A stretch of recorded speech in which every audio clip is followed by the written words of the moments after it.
A golden age dawns, the Elizabethan Stage Set. The Elizabethan era, spanning the reign of Queen Elizabeth I from 1558 to 1603, witnessed an unprecedented flourishing of English drama. This period marked a transformative phase in English theatre, characterised by a surge in playwriting, the emergence of purpose-built theatres, and a burgeoning audience hungry for entertainment and intellectual stimulation. It was a time when England, having broken free from the Catholic Church and facing down threats from abroad, experienced a surge of national pride and cultural confidence. This newfound dynamism found its most vibrant expression on the stage. Before the Elizabethan era, English drama primarily consisted of religious morality plays and classical influences. However, the arrival of professional acting companies, patronized by noblemen and supported by a growing urban population, led to the development of a distinctly English form of drama. Playwrights began to explore a wider range of themes, from history and mythology to contemporary social issues and the complexities of human relationships. This shift in focus reflected the changing times, as England underwent a period of rapid social, economic and political transformation. The rise of a merchant class, increased literacy rates and the availability of printed materials all contributed to a more diverse and sophisticated audience, eager to engage with new ideas and forms of entertainment.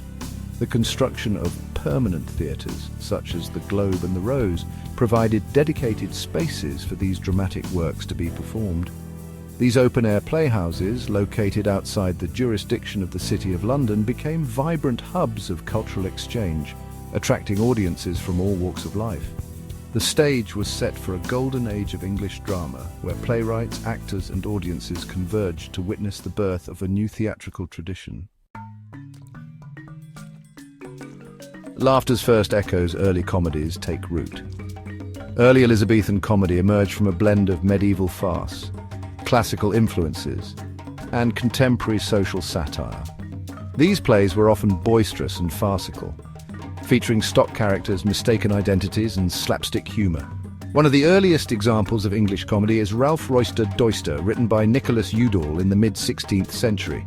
This play, believed to be the first English comedy, tells the story of Ralph Roister Doister, a foolish and boastful character who attempts to woo the wealthy widow, Christian Custance. Ralph Roister Doister is filled with physical humour, witty wordplay and social commentary, setting the stage for the development of Elizabethan comedy. And another notable early comedy is Gammer Gurton's Needle, an anonymous play that revolves around the search for a lost needle and the ensuing chaos it creates in a small village. Gammer Gurton's Needle exemplifies the use of everyday life as a source of humour in early Elizabethan comedy. These early comedies, though simple in structure and plot, laid the foundation for the development of more sophisticated comedic forms in the later Elizabethan period. Playwrights like William Shakespeare and Ben Jonson would draw inspiration from these early works, refining the comedic formula and exploring a wider range of themes and characters. The emergence of comedy as a distinct dramatic genre reflected a growing appetite for light-hearted entertainment and social satire among Elizabethan audiences. These plays provided a much-needed respite from the often harsh realities of daily life, offering opportunities for laughter, escapism, and a shared sense of community. The success of early comedies paved the way for a golden age of comedic writing, where playwrights would push the boundaries of humour and explore the complexities of human relationships with wit and insight. Tragedy's emerging voice, seeds of dramatic conflict. While early Elizabethan comedy provided laughter and light-hearted entertainment, tragedy emerged as a powerful medium for exploring the darker aspects of human nature and the complexities of fate, ambition, and the human condition.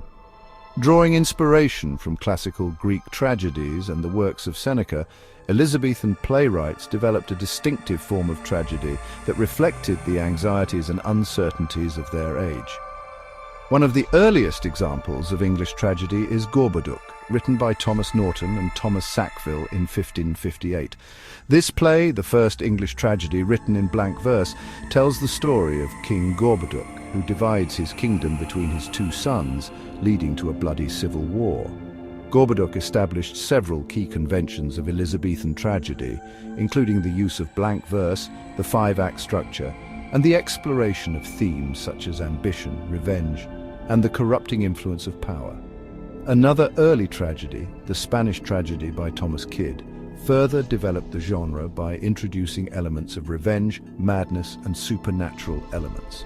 The Spanish tragedy was a sensation in its time, influencing later playwrights, including Shakespeare, with its dramatic intensity and exploration of the psychological effects of grief and revenge. These early tragedies, with their exploration of human fallibility, the complexities of moral choices, and the inevitability of fate, resonated deeply with Elizabethan audiences. They reflected a society grappling with religious upheaval, political intrigue, and the ever-present threat of plague and war. Tragedy provided a space for audiences to confront their fears and anxieties, to contemplate the nature of good and evil, and to find a cathartic release through the shared experience of witnessing human suffering and resilience on stage. Section 4. The University Wits Scholarship infiltrates the stage.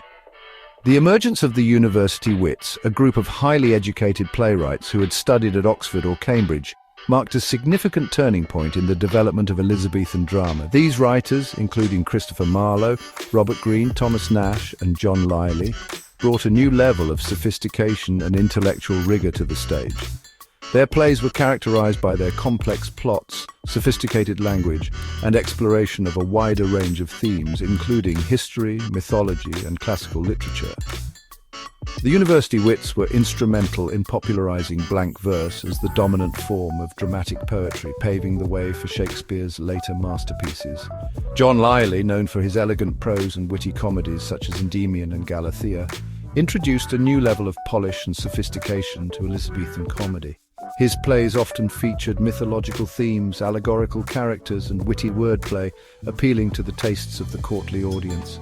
Robert Greene, a prolific writer of plays, pamphlets, and romances, explored themes of love, fortune, and the conflict between vice and virtue, in plays such as Friar Bacon and Friar Bungay and James IV.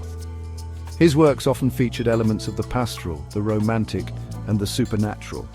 The University Wits, with their academic backgrounds and literary ambitions, elevated the status of playwriting from a mere form of entertainment to a respected literary art form. Their influence on Elizabethan drama was profound, shaping the theatrical landscape for those who followed, most notably William Shakespeare. Section 5. Marlowe's mighty line, Passion and Ambition Unleashed. Among the University Wits, Christopher Marlowe stands out as a towering figure whose dramatic innovations and powerful verse left an indelible mark on Elizabethan drama. Marlowe's plays, characterized by their soaring ambition, passionate characters, and exploration of themes such as power, desire, and the limits of human knowledge, pushed the boundaries of what was possible on the Elizabethan stage. His most famous work, The Tragical History of Dr. Faustus, tells the story of a brilliant scholar who sells his soul to the devil in exchange for knowledge and power. Dr. Faustus is a powerful meditation on the dangers of unchecked ambition, the allure of forbidden knowledge, and the eternal conflict between the pursuit of earthly pleasures and the consequences of sin. Marlowe's other plays, including Tamburlaine the Great, The Jew of Malta, and Edward II, similarly explore themes of ambition, power, and the corrupting influence of both. Marlowe's characters are often driven by an insatiable thirst for power, wealth, or knowledge, and their actions often lead to tragic consequences. Marlowe's influence on Shakespeare is undeniable. Shakespeare's early tragedies, such as Titus Andronicus and Richard III, bear the clear influence of Marlowe's dramatic intensity, powerful verse, and exploration of ambitious, often ruthless characters. Marlowe's innovations paved the way for Shakespeare to further develop these themes and characters, creating some of the most enduring works of English literature.